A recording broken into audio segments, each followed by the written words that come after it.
শুধু দর্শক বন্ধু, আপনারা দেখছেন একে নিউজ বাংলা। এসআইআর এ ইতিমধ্যেই যে নামগুলো বাদ গিয়েছে বা ডিলিট হয়ে গেছে 91 লক্ষেরও বেশি।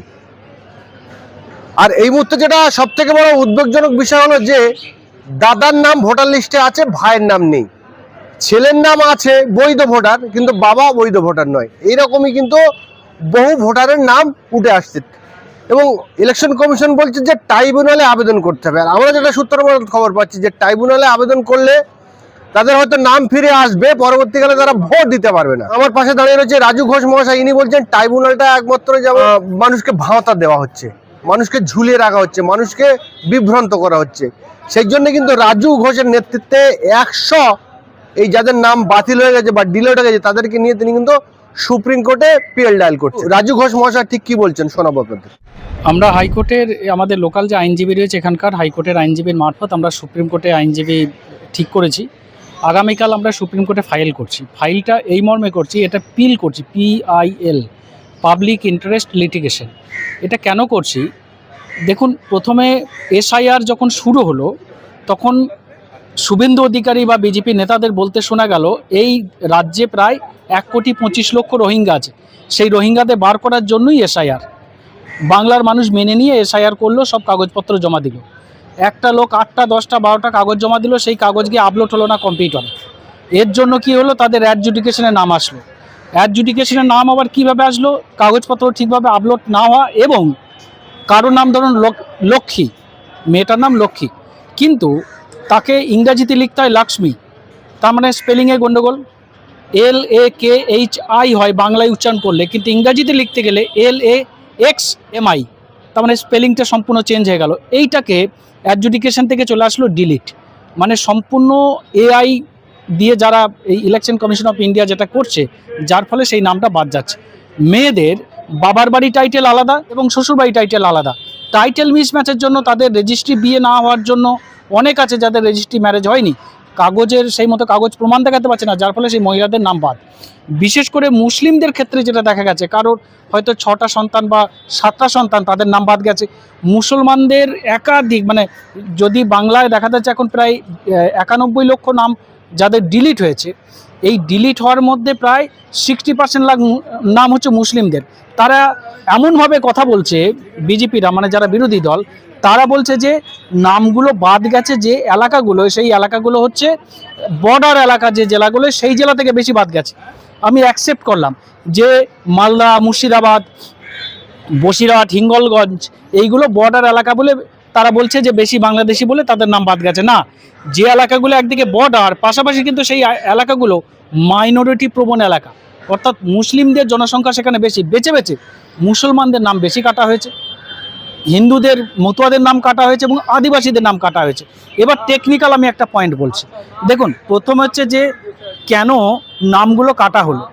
প্রথম কথা, তাদেরকে যে ডকুমেন্টসগুলো দিতে বললো সেই ডকুমেন্টসগুলো তারা দিল, দেওয়ার পরে তাদের অ্যাডজুডিকেশনে নাম আসলো। অ্যাডজুডিকেশনে নাম আসার পরে তাদের কেউ ডিলিট হয়ে গেল। নামটা কোথায় দিয়েছিল, প্রথম ইলেকশন কমিশন অফ ইন্ডিয়া, যেখানে আপলোড করলো ডকুমেন্টসগুলো, তারা ঠিকঠাকভাবে আপলোড না করার জন্য তাদের হয়ে গেল অ্যাডজুডিকেশন। এবার অ্যাডজুডিকেশনে তাদেরকে ডেকে পাঠালো, ডেকে পাঠিয়ে তাদের কাছে 10টা কাগজ চাইলে একটা কাগজ তারা আপলোড করলো। একটা কাগজের ভিত্তিতে শুনানি হয়ে গেল, নাম ডিলিট। এবার এই যে নামটা ডিলিট হলো, এটা আবার চলে গেল কোথায়, এটা চলে গেল এদের এই যে আমাদের যেটা করছে বিচারপতিরা, যে এখানে তাদের অ্যাডজুডিকেশন বিচারপতিরা সেখানে বিচার প্রক্রিয়া শোনাবে। এবার ধরুন নামের কাগজগুলো বিচারপতিরা যদি, এই যে 60 লক্ষ নাম পাঠানো হলো বিচারপতিদের কাছে, বিচারপতিরা যদি প্রত্যেকটা লোককে যাদের যাদের অ্যাডজুডিকেশনে নাম উঠলো তাদেরকে ফিজিক্যাল হিয়ারিং করতো, ডেকে পাঠাতো অরিজিনাল কাগজ নিয়ে, যে তোমাদের অ্যাডজুডিকেশনে নাম এসছে, তোমাদের বিরুদ্ধে এই অভিযোগ আছে, তোমাদের কাছে এই কাগজ নেই, তুমি কাগজ নিয়ে সশরীরে হাজির হও। যদি হাজিরটা হতো, আজকে যে 51 লক্ষ নাম বাদ গেছে, আমার বিশ্বাস এই 51 লক্ষর মধ্যে থেকে হয়তো 90 লক্ষ নাম ভোটের তালিকায় উঠে যেত, 1 লক্ষ নাম হয়তো বাদ যেত। শুধুমাত্র একই কাগজ। আপনি দেখুন অ্যাডজুডিকেশনের বিচারটা কিভাবে হলো, ওই ইলেকশন কমিশন অফ ইন্ডিয়ার যারা করেছে বিএলওরা যেভাবে নাম তুলেছে ওই কাগজের ভিত্তিতে।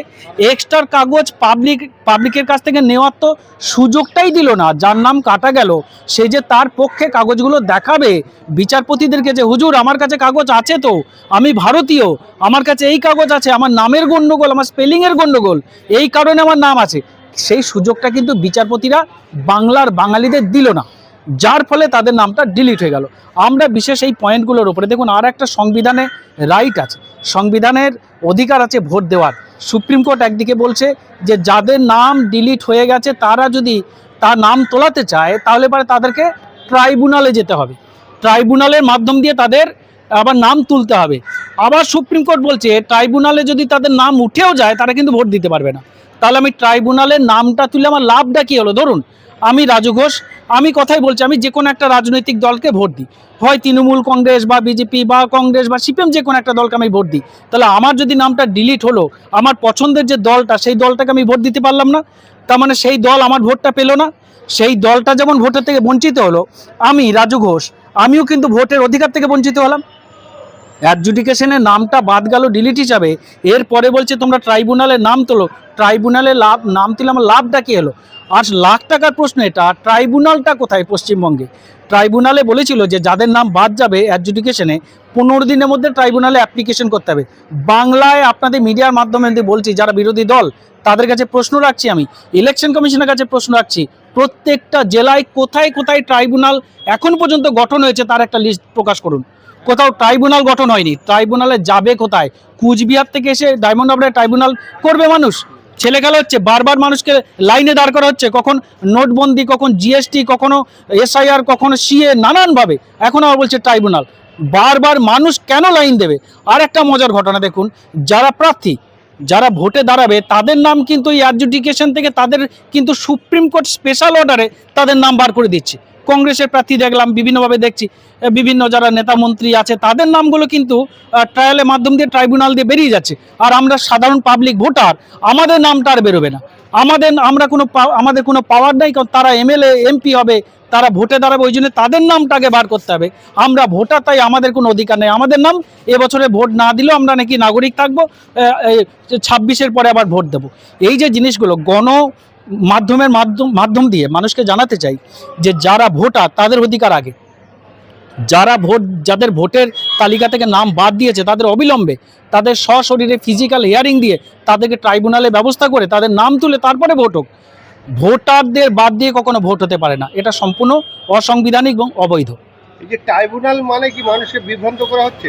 ট্রাইব্যুনাল মানে দেখুন, এটাই তো আমার কাছে, আমি ব্যক্তিগতভাবে একজন ভোটার এবং সাধারণ মানুষ, আমার অধিকার রয়েছে আমার যে কোনো বিষয়ে মন্তব্য করার। আমি মন্তব্য করছি, আমি মনে করছি এই ট্রাইব্যুনালে গল্পটাকে ফেঁদে মানুষের সাথে মানুষকে প্রতারণা করা হচ্ছে।